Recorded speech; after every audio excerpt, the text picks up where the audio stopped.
Tuh,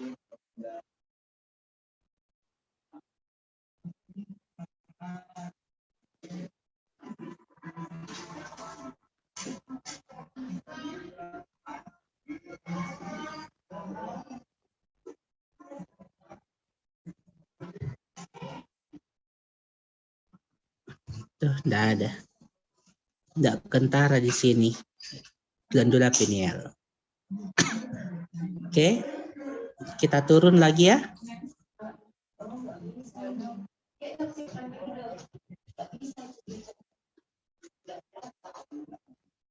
Nah, sekarang kita lihat ini adalah tiroid ya. Jadi glandula tiroidea. Nah, jadi tiroid itu berada letaknya pas di regio cervical ya, atau regio coli bisa. Jadi regio coli itu adalah daerah leher atau regio cervical. Kenapa regio cervical? Karena dia tepat berada di depan jadi tulang cervix. Nah, kalau kita hitung, dia dari cervikan berapa? Nah, ini adalah atlas cervical 1, ini aksis 2, 3, 1, 2, 3, 4. Jadi dia pas masuk ke 5. Jadi dia setinggi cervical 5 sampai tepi atas dari cervical 7. Nah, kalau kita lihat bahwa letak dari tiroid itu, glandula tiroidea, itu berada tepat di depan dari cartilago cricoidea, ya. Jadi bukan di cartilago sini ya, bukan di cartilago tiroidea. Banyak yang salah sangka bahwa kolum adami itu tempatnya tiroid, padahal bukan ya.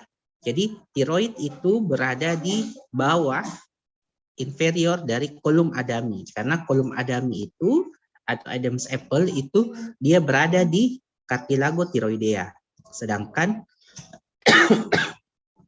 tiroid itu berada di cartilago cricoidea. Nah, ini. Nah, terus dia terdapat 2 lobus, sebenarnya secara umum 2 lobus ya. Jadi ada yang kalau kita bagi,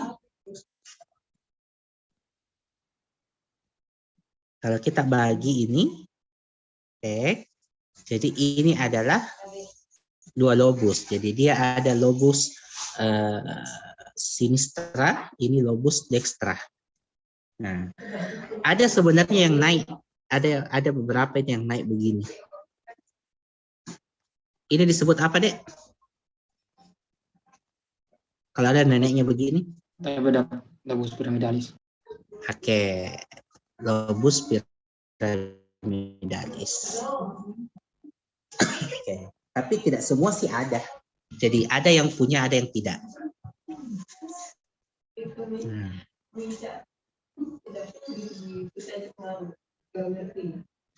Terus kita lihat apakah ada gambar lain.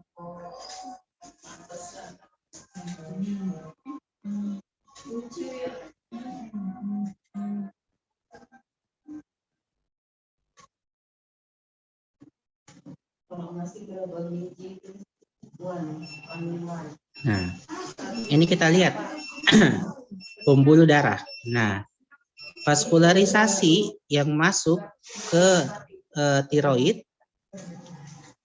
Jadi ada beberapa ya yang masuk ke tiroid. Jadi sebagian besar itu dia berasal dari arteri karotis, ya. Jadi arteri karotis dan bercabang. Nah, arteri karotis mana? Bukan arteri karotis komunis ya. Jadi dia mulai dari arteri karotis eksterna. Ini. Nah, jadi ini adalah karotis eksterna. Jadi dia akan bercabang menjadi arteri tiroidea superior. Nah, jadi kalau ditanya vaskularisasi dari tiroid itu berasal pertama dari karotis eksterna. Nah, jadi ingat karotis itu perjalanannya itu mulai dia dari arcus aorta. Ini coba kita hilangkan ini dulu.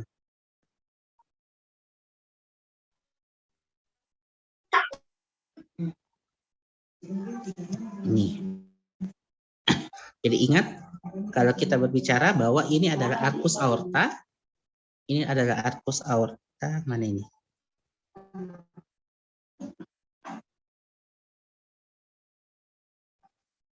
Ini adalah daerah arcus aorta ya. Ini adalah arcus, di mana arcus itu bercabang menjadi 3 pembuluh darah. Pertama ada truncus brachiocephalica, terus ada arteri carotis communis dextra, dan kemudian ada arteri carotis communis sinistra, dan ada arteri subclavia sinistra. Nah, nanti yang naik itu mulai dari arteri carotis communis, ya. Arteri carotis communis itu akan naik ke atas, nanti dia di area sini dia akan bercabang.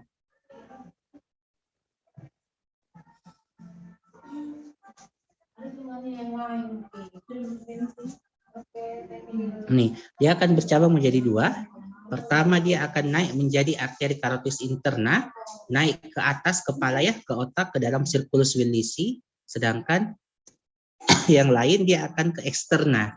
Dia akan memperdarahi beberapa organ atau struktur-struktur yang ada di kepala leher ya. Nah, dan bercabang menjadi arteri tiroidea superior. Ini arteri tiroidea superior. Nah, sama juga di sebelahnya ya, di sebelah dekstra. Ini adalah yang sebelah dekstranya. Nah, kemudian yang kedua dia akan mendapat vaskularisasi juga dari bawah. Tapi dia di belakang ini. Nih. Ya. Jadi arteri arteri tiroidea inferior itu letaknya berada di sedikit posterior ya. Dia sedikit posterior ini. Jadi dia berasal dari arteri subclavia. Nah, dia cabangnya dari arteri subclavia.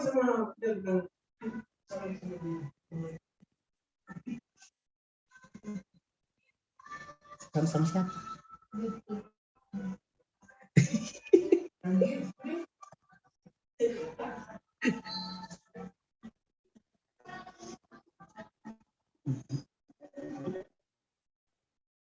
Nah, itu kita lihat, jadi arteri subclavia nanti akan bercabang menjadi arteri tiroidea.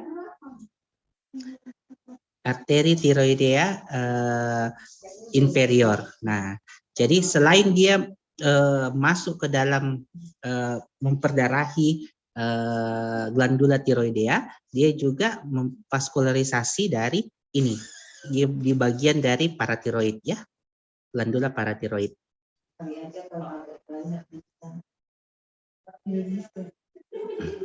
Nah,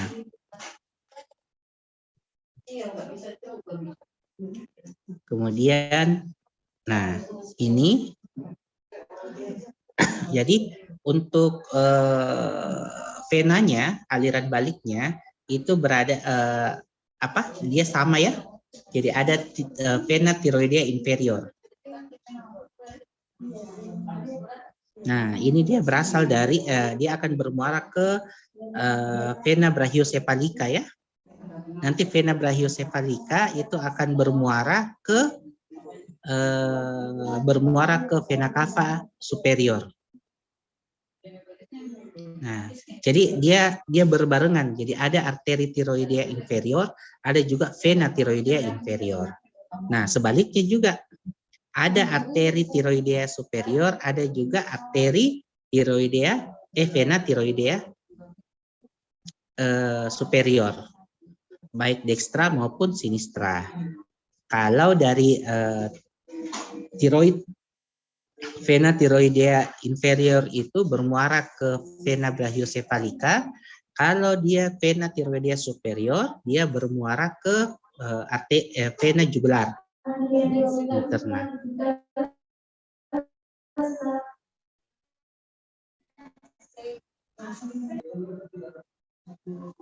Oke.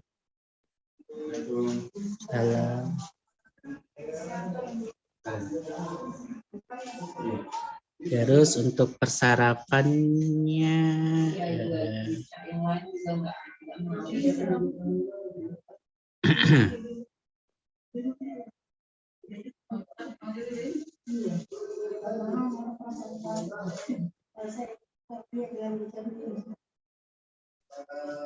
nah, otot-otot yang terkait ya. Jadi ingat ini adalah glandula tiroidea di daerah sini.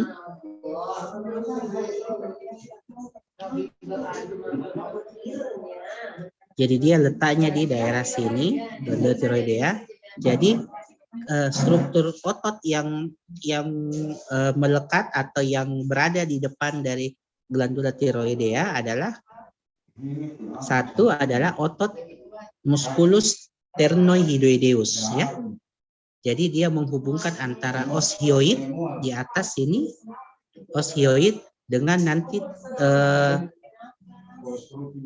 cartilago tiroidea. Dengan sternum, manubrium sternum. Makanya disebut dengan sternohyoideus.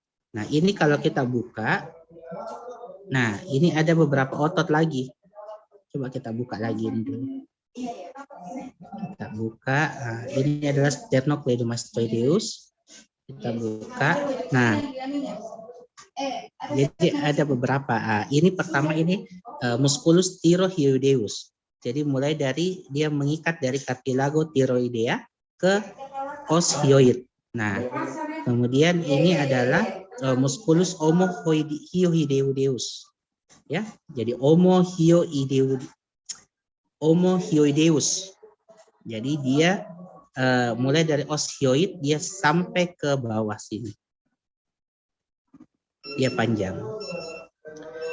Yang terakhir ini adalah musculus sternohyoideus yang tadi.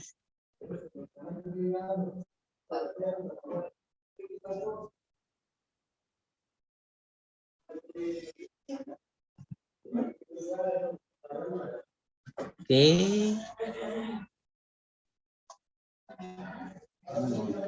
Oh, ini ada glandula pineal. Oke, tunggu. Kita coba ulang dulu.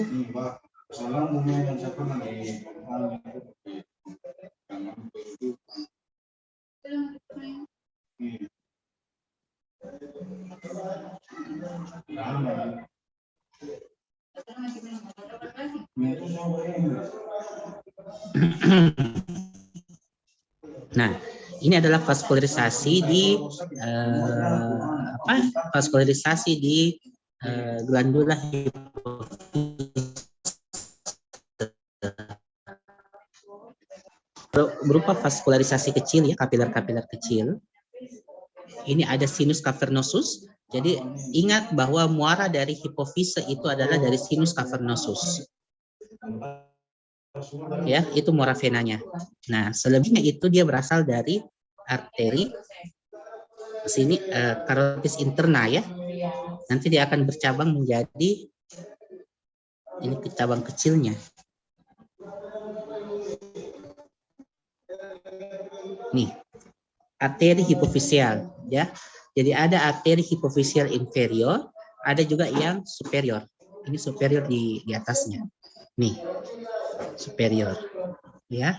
Jadi itu saja yang kita tahu, kalian harus tahu ya. Jadi ada 2 arteri di hipofisis dan 1 sinus, disebut sinus cavernosus.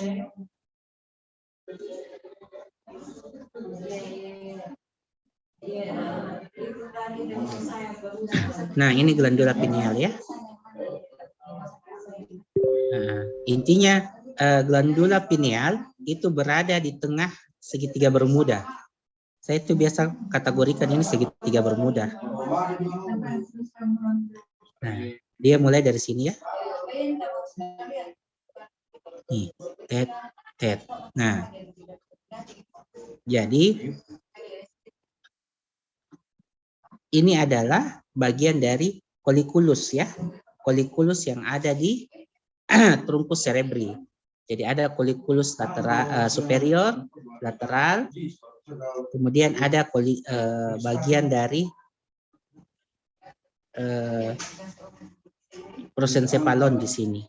Jadi pas ada di sini, glandula pineal ya.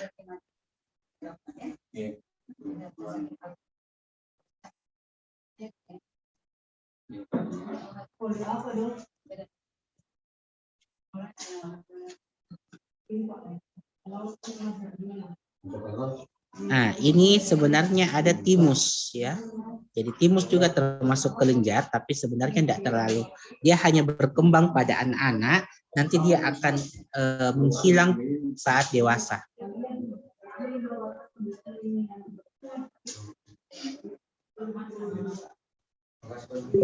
Dia berada pas di atas jantungnya, jadi salah satunya ini mempunyai peran imunitas di tubuh manusia.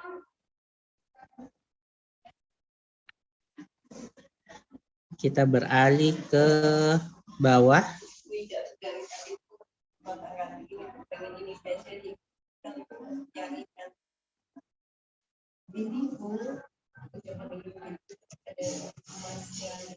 Nah, ini adalah pankreas ya.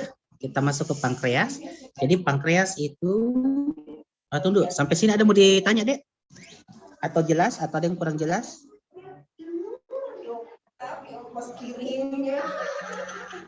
Halo, kedengaran suaraku?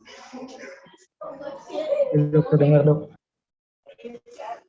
Nah, sampai sini ada yang kurang jelas, Dek?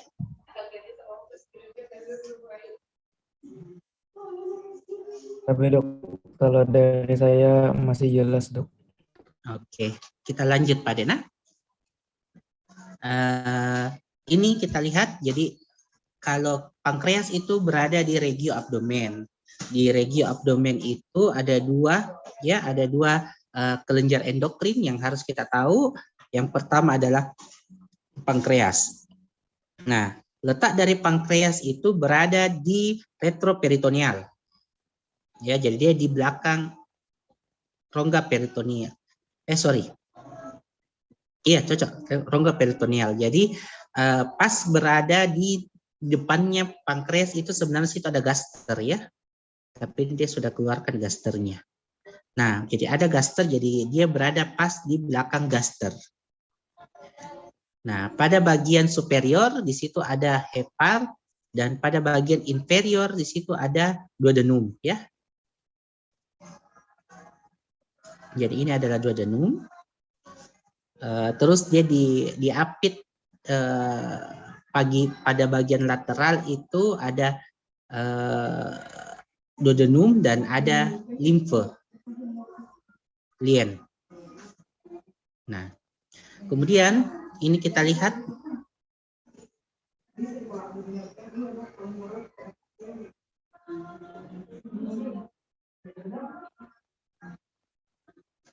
saya kira ada hemoroid yang itu. Ya kemarin. Lalu pemisah kita.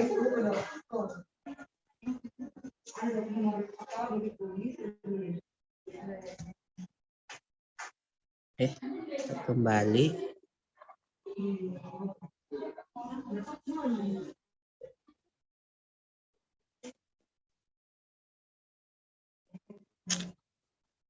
Ini saja deh.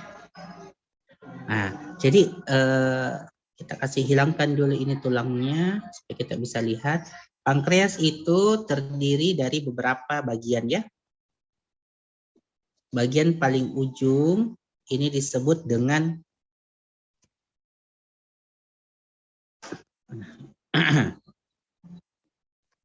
bagian ini disebut dengan kauda pankreas. Kauda pankreas. Terus bagian ini yang panjang adalah korpus pankreas, dan bagian depan ini adalah kaput pankreas, ya. Nah, kalau kita lihat dalamnya,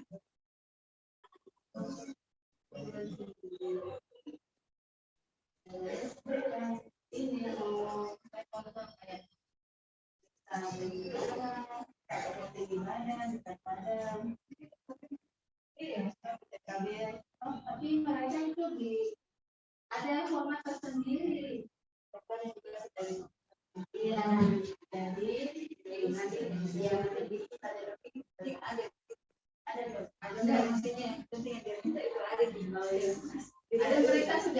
Nah, ada saluran ya, ada saluran di dalam pankreas.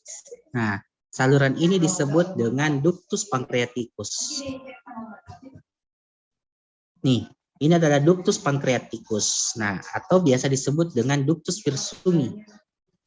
Nah, atau ductus pancreaticus. Nah, ductus pancreaticus ini nantinya dia akan bermuara. Ini kan daerah kaput di sini, kaput pankreas. Nah,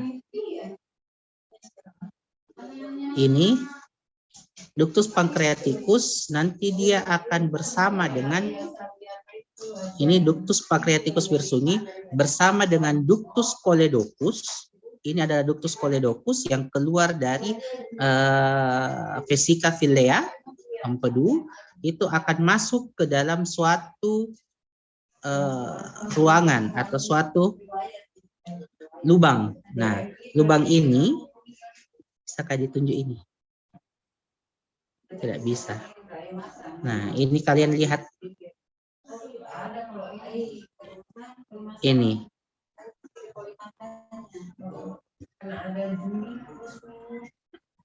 Ini. Nah, lihat ini semua. Nah, ini disebut dengan ampulla vateri. Jadi ampulla vateri ini merupakan lubang tempat bermuaranya ductus choledocus dan ductus virsumi atau ductus pancreaticus virsumi, ya.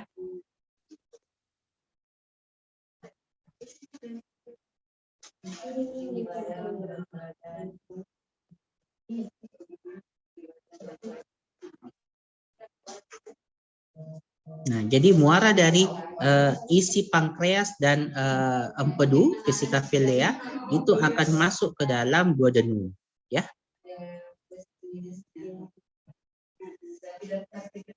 Nah,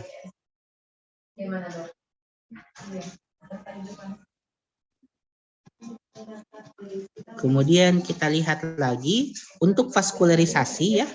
Untuk vaskularisasi, sebagian besar lien itu divaskularisasi oleh cabang dari arteri lienalis ini. Atau arteri splenica boleh, arteri lienalis boleh. Ini kemudian di bagian kaput itu dia ada bermuara ke ductus arteri pancreatico-duodenal superior anterior. Itu dia berasal dari sini, arteri hepatica communis, ya. Dari arteri hepatica communis itu dia akan turun. Jadi kalian sebut saja arteri pancreaticus boleh, superior. Ini nama lainnya juga. Kemudian di bagian bawah ini juga ada arteri gastromentalis. Nah, arteri gastromentalis ini juga dia memperdarai atau vaskularisasi dari pankreas itu sendiri. Sedangkan untuk alur peredaran darah baliknya ini dia berasal dari vena gastromentalis, ya. Terus nanti dia di bagian kaput itu ada vena pancreaticus anterior superior.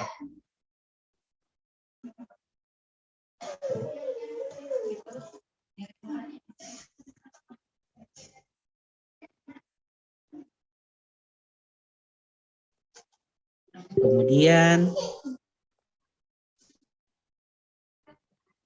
ini. Nah, kita pergi ke suprarenal ya. Jadi ini adalah glandula suprarenal. Dia tepat berada di dalam cavum abdomen, di retroperitoneal ya. Jadi dia di belakang peritoneum.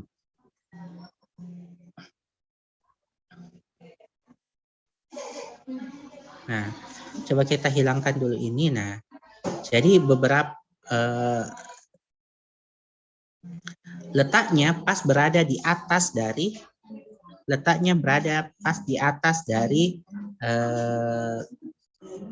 ren ya, makanya disebut dengan suprarenal. Supra itu di atas, renal itu ginjal. Nah, jadi terdapat dua bagian ini, ada yang sinistra, ada yang dekstra.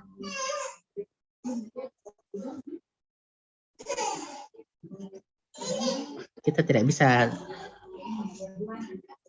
Yang jelas kalian harus tahu selain dari letaknya bahwa ada 3 pembuluh darah yang memvaskularisasi dari suprarenal.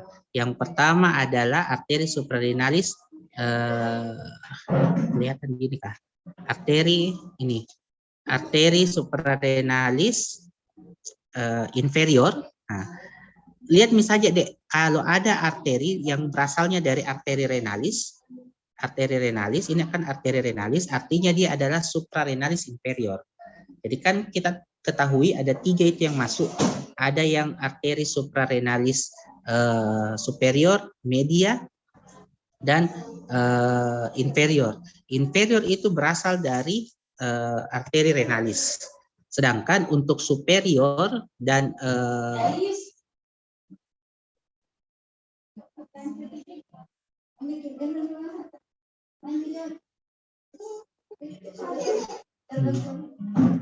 jadi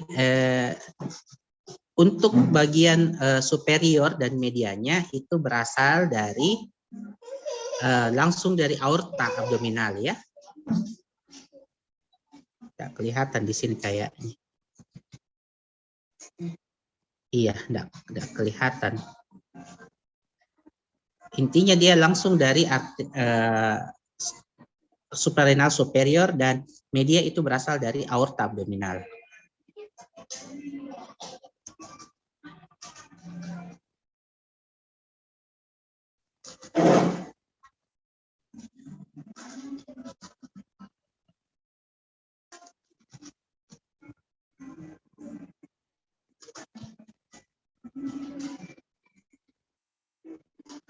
Kemudian kita masuk ke testis ya.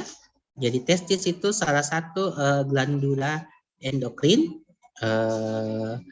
yang berasal dari kelenjar gonad. Nah, alat kelamin. Kalau pada wanita itu ovarium. Kalau pada laki-laki itu testis. Nah, sekarang kita buka testis satu persatu. Nah, jadi yang tadi itu, mana tadi undonya ini?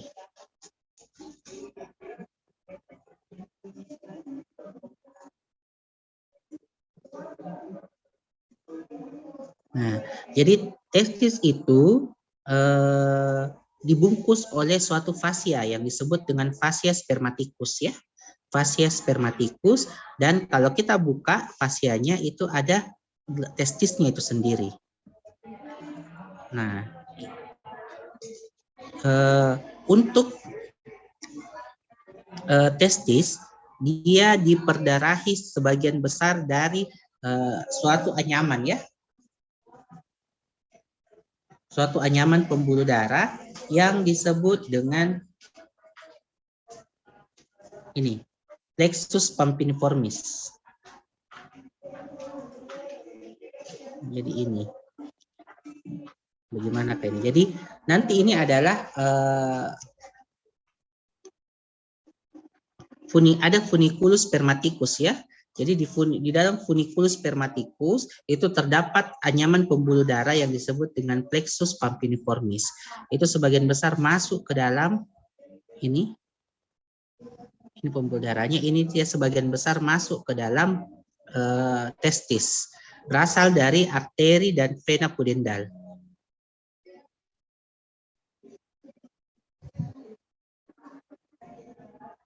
Ini bisa dibelah ya. Nah, kalau kita belah testis, kita melihat struktur dari testis itu sendiri ya. Jadi ada tunika albugenia ini, yang daerah biru ini putih-putih, ini adalah tunika albugenia. Jadi ini adalah dinding dari testis itu sendiri. Nanti di dalamnya terdapat banyak saluran-saluran. Ini tempat diproduksinya sel sperma di rete testis. Nanti dia akan masuk ke dalam epididymis, ini epididymis, tempat gudangnya, gudang sperma. Oke.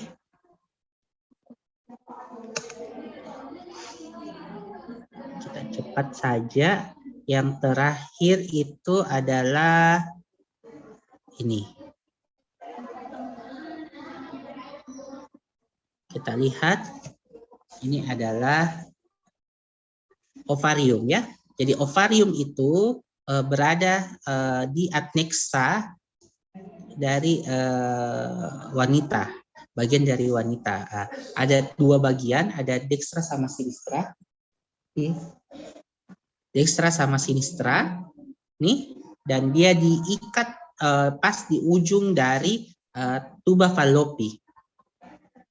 Ini adalah tuba fallopi ya. Nah, kalian harus tahu bahwa vaskularisasi dari kelenjar ovarium, glandula ovarium itu sendiri, itu berasal dari satu arteri uterina. Ya, jadi arteri uterina itu akan masuk. Kemudian yang kedua itu berasal dari sini, arteri ovarika. Nah, jadi arteri uterina dengan arteri ovarika itu dia sama-sama memvaskularisasi dari ovarium itu sendiri. Sedangkan untuk aliran baliknya itu berasal dari plexus venosus ovaricus. Nah, satu saja. Ada juga ini vena uterina. Tuh.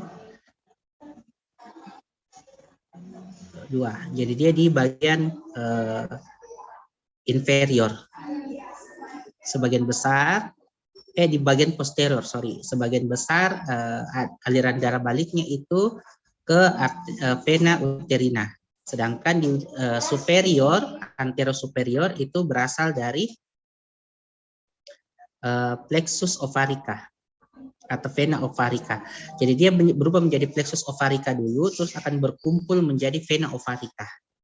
Dan akan balik ke atasnya, ke semua bermuaranya ke vena cava inferior.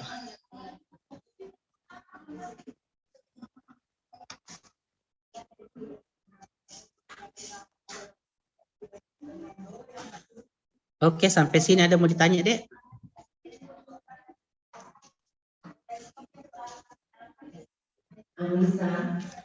Siapa ketua kelasnya Endo ini? Dok, saya dok, atas nama Imam Mufli dok. Nanti akan ada respon ya. Saya tadi lupa. Jadi kalian belajar dulu. Nanti insya Allah ada jam kosong sebentar ya? Atau full kalian sampai sore? Sampai dok dari jam 11.15 sampai 11.55 dok. Kosong dok. Ini sudah 11.55 ini. Ini sudah mau, maksudnya sebentar sore. Sampai dok, full semua dok. Full di. Nah, nanti cari waktu kapan. Nanti saya bicara juga sama dokter gimana. Pokoknya kalian belajar saja. Nanti saya kasih respon. Oke. Sampai dok. Nah. Oke, sampai sini masih ada yang mau ditanyakan? Ikan ini review saja, jadi saya cuma sekedar mengingatkan kalian. Silakan kalian pelajari lagi, lihat atlasnya kalian lihat teorinya bagaimana, terus lihat strukturnya. Oke, saya kira Dok, sudah. Apa, Dek? izin bertanya dok, nanti sistem responnya gimana dok? Pakai Google Form.